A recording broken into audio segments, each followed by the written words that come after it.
Stranger thing 5 जो एक show नहीं कुछ लोगों के लिए इमोशन और एरा बन चुका है।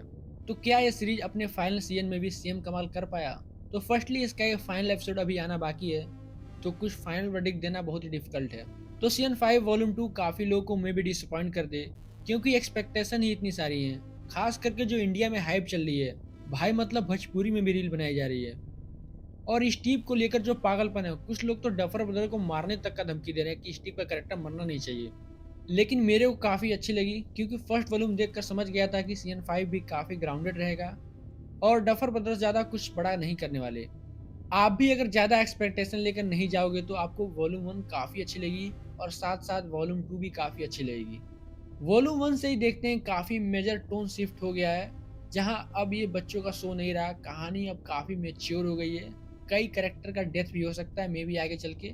लेकिन स्ट्रेंजर थिंग का जो सबसे बड़ी चीज़ थी मिस्ट्री और हॉरर, वो सीजन 5 में काफ़ी मिनिमल फील हुआ और पूरी स्टोरी एंडिंग की तरफ जा रही है, लेकिन वो फील नहीं होता। मेकर ज़्यादा कुछ रिस्क लिया ही नहीं है या पूरा कंटेंट लास्ट एपिसोड के लिए बचा के रखे है। ऐसा नहीं कि सीरीज आपको बोरिंग लगेगी, लेकिन जो व्यूअर्स एक्सपेक्ट कर रहे हैं कि one of the best series शायद जीओटी और ब्रेकिंग बैड से भी ऊपर, तो आपको काफ़ी डिसअपॉइंट करेगी। और जो एक्सप्लेनेशन दिए हैं पूरे अपसाइड डाउन का या ब्लैक होल, काफ़ी रिपीटेटिव लगता है। ऑलरेडी कई सीरीज में हम लोग देख चुके हैं। नाउ बात करें कैरेक्टर पे, तो सीजन 5 में कैरेक्टर अच्छे से मैनेज नहीं हुए हैं। सीरीज का मेन कैरेक्टर 11 को बहुत कम स्क्रीन टाइम मिला है और भी बाकी सारे कैरेक्टर लाइक माइक कुछ खास प्लॉट में कंट्रीब्यूट नहीं करता। पूरा सीरीज वही फर्स्ट सीजन की तरह होली के अराउंड ही घूमता है। मेरे को लगता है कि सीजन 5 में तो वही मेन कैरेक्टर है और भाई वेकना से बिल्कुल डर लगता ही नहीं है अब। सेफ खेलने के चक्कर में स्ट्रेंजर थिंग का कोर एसेंस था एक मिस्ट्री और फियर, वो बिल्कुल ही मिसिंग लगने लगा है। नाउ नेक्स्ट पॉइंट, इसकी म्यूजिक और सिनेमेटोग्राफी काफी अच्छी है। थिएटर में लास्ट एपिसोड लगाए तो आराम से बिलियन जाएगी। इसकी म्यूजिक की बात करें तो I think one of the best after game of thrones. खास करके जो म्यूजिक मैक्स के लिए यूज किए हैं, वो सुनकर तो भाई मैं भी कोमा से उठ जाऊं। Now moving on final point, क्या ये सीरीज ओवररेटेड है? जो काफी लोग कहते हैं। मैं खुद कहता था सीजन 3 तक, लेकिन सीजन 4 काफी अच्छी लगी। उसके हिसाब से सीजन 5 मेरे को मिड ही लगा। अब फाइनल एपिसोड आने के बाद देखते हैं कि one of the best series है कि अगला गेम ऑफ थ्रोन्स है। एंड फाइनली ये जो नेटफ्लिक्स फेमस वेब सीरीज के साथ कर रहा है, उसकी वजह से हाइप तो बन जा रही है, लेकिन जो एक साथ देखने का मजा है वो एक कई पार्ट में नहीं आता भाई।